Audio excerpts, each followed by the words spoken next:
in 20s. Not wanting to alert him of their suspicions, the FBI decided to wait until he returned from his vacation to speak with him.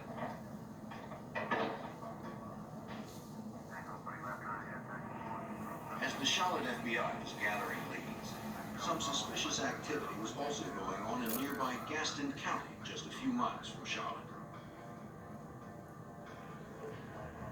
The Gaston County police were working on a narcotics investigation when a reliable informant told them a man had just purchased a $600,000 home and paid cash.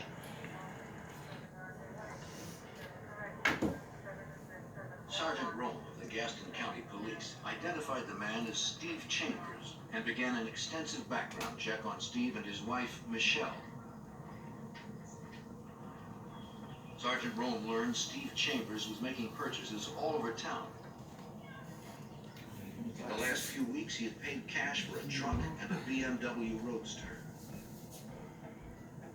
So when you start putting them all together, a large number of cash purchases